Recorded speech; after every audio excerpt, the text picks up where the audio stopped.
Hello and welcome to Who Wants to Be a Millionaire with me, Chris Tarrant. Yes, actually, it's me, Harry Yack. But you knew that all along, didn't you? Yes, my impressions aren't the best, are they? But let's get on with this. Director commentary. Yes, I am so proud to be the director of this abomination.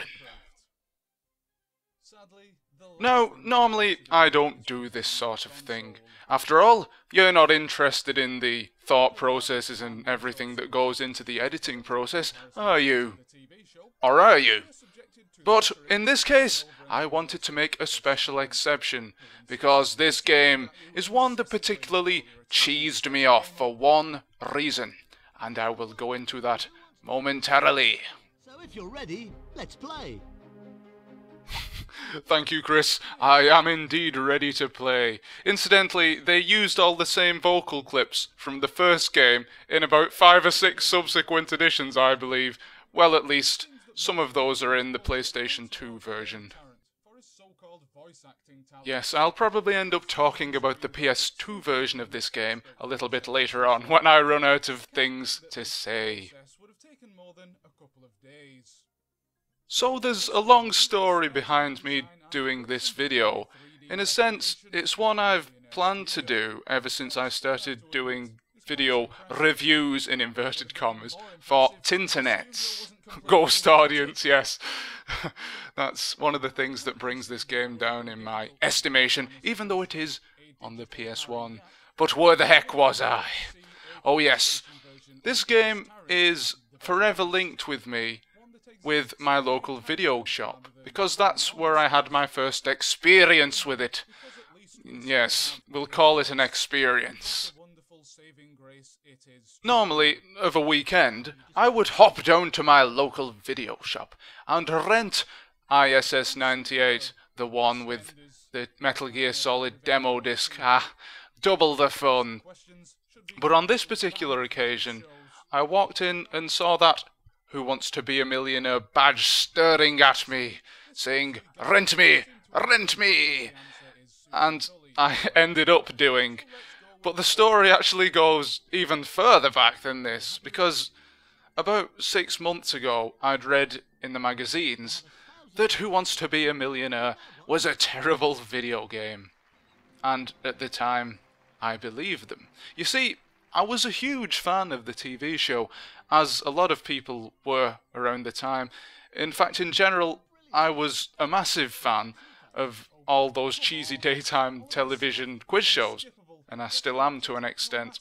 Currently, I'm obsessed with that pointless thing. Some of the greatest joys you can get out of the game are from the Phone a Friend Lifeline. So, after seeing it top the sales charts for month after month after month, I thought, all those millions of people can't be wrong, can they? So, I finally snapped and rented the game. I didn't mean to, it was a spur-of-the-moment decision. You make these stupid testosterone-inspired decisions when you're 12, 13, I think I was 14 actually. And at that age, you don't tend to have that much money, do you? You're reliant on your parents to give you pocket money. Or the alternative is to drop out of school and get a job in a chippy. And I wasn't about to sacrifice my education in the name of cash, although I often wish I did. But £3 or £4, however much I rented the game for, was a lot of money to be wasting on a game that you didn't know the quality of. It was a huge risk to rent a new game, for a 14-year-old of course. Which is why in general I stuck to the tried and tested ISS 98s, Metal Gears, you know, things like that. But on this one occasion, as I said, I snapped and rented the game. Took it home, put it in my console, and it was pretty good, yes. I hope I got that across in the video. I tried as best to recreate that moment in this review type thing. Yes, it was scripted. Very rarely I script reviews. Shows how much I care about this particular experience. get it wrong. But it all soon started to unravel, like my poorly tied shoelaces. Yes, my father actually locked me in the bathroom until I learned how to tie my laces. A little tip for you kids, if you want to learn how to do something, lock yourself in the bathroom and do it. Yes. Sorry, I got a bit off topic there, didn't I? As for the game, well, once you've played it a couple of times, you'll notice that the questions are starting to repeat. And that's exactly what happened with me. The rage started building when I saw one repeated question. It got even higher when I saw a second. And when I saw a third, in just my second play session, third repeated question from the first play session, that's when I switched it off and never ever went back to it. Sorry about that, I just got a message there. I'll be damned if I'm doing a retake. I have to go and buy some sweet corn sandwich filler. Yummy. Anyway, a couple of years ago, and I'm talking about from 2013 right now, someone actually mentioned the game Who Wants to Be a Millionaire. I think it might have been in a YouTube video because I was scouting around for videos for influences, i.e. jokes to pinch. Might have been Steve Benway's video actually. And it brought back all those horrible, horrible memories. And I thought, it can't have been that bad, can it? So I went to the charity shop and bought, I think I bought the second edition first actually, for £1, something like that. A particularly expensive charity shop that was. And then I went and bought the first edition from eBay for a similarly inflated price.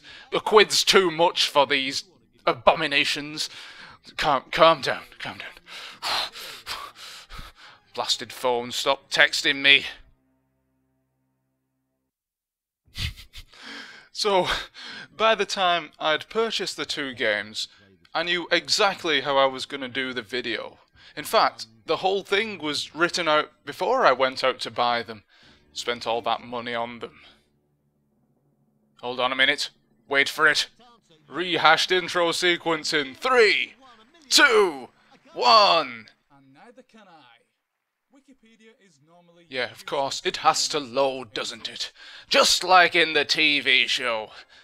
Yes, the one thing that used to cheese me off about the mainstream media around that time is that they were actually obsessed with the show as well, like everybody else, catching the general zeitgeist, as they tend to do, or like to think that they do. Well, that's no good to me. But it used to cheese me off that they used to print in the paper the day that somebody was going to win the million. Now, where's the fun in that?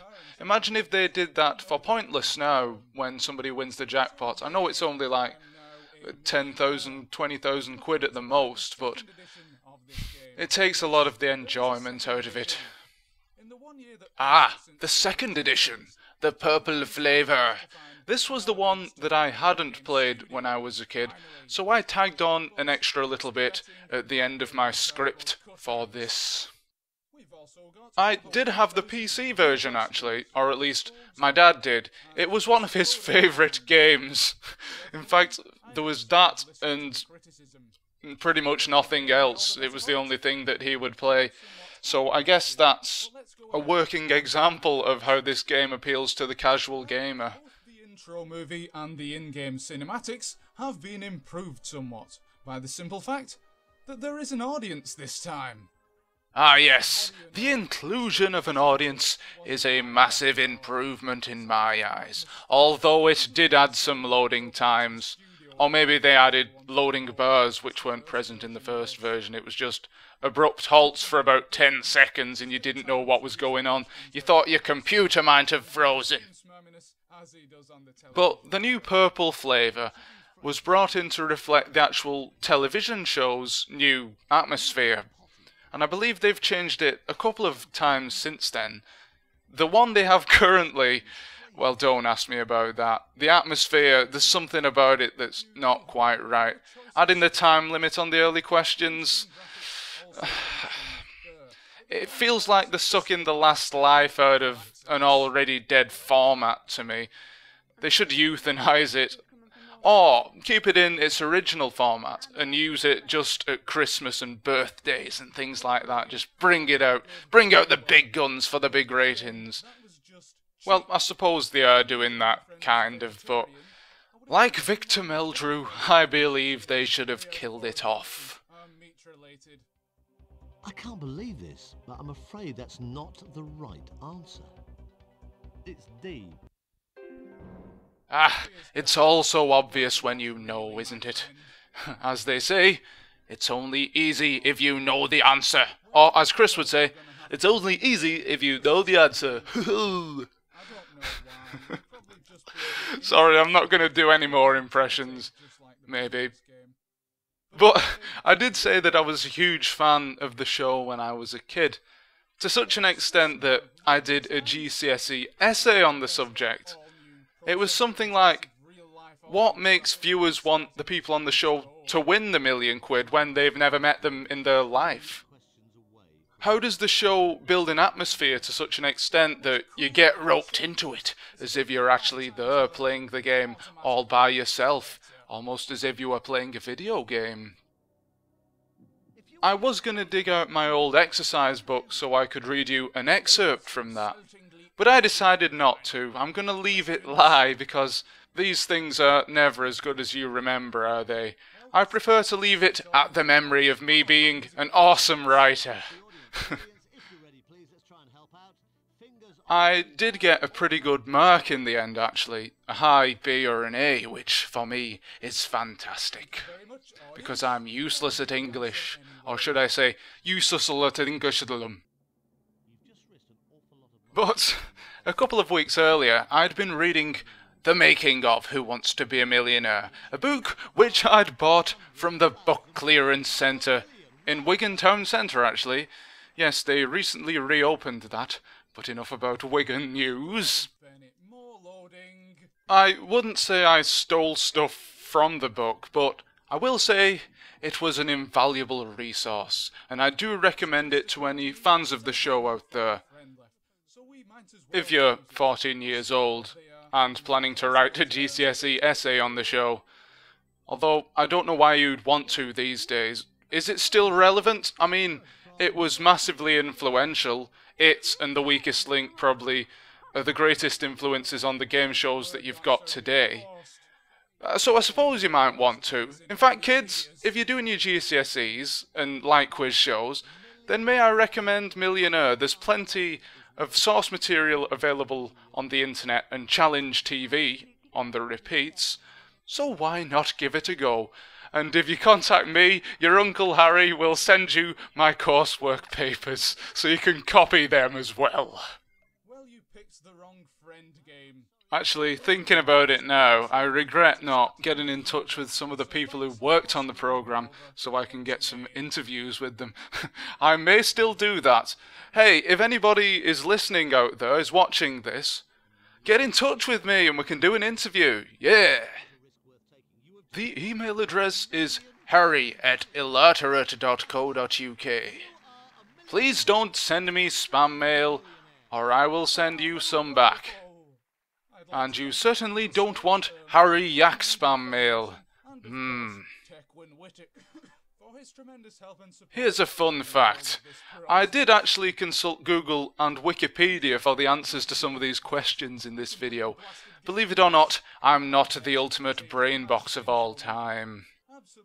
Yes, reading the backs of cereal and crisp packets can only get you so far.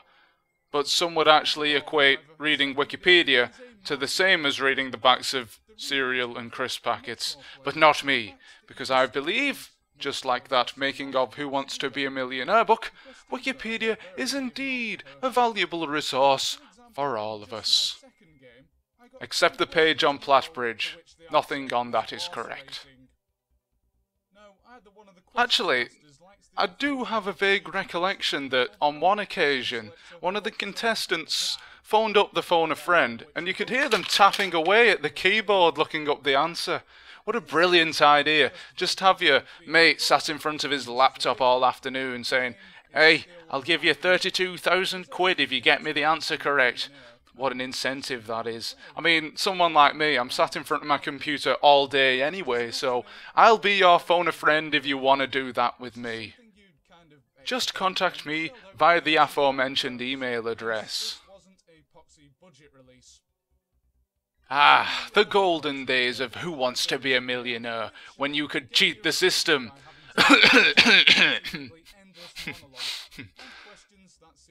That sounded more like Beavis than Tequin Whittock, didn't it? Ah, Tequin Whittock, what a brilliant name. We're going to be telling that to our kids when we're older. They'll get taught about this bloke called Tequin Whittock who tried to cheat a television game show.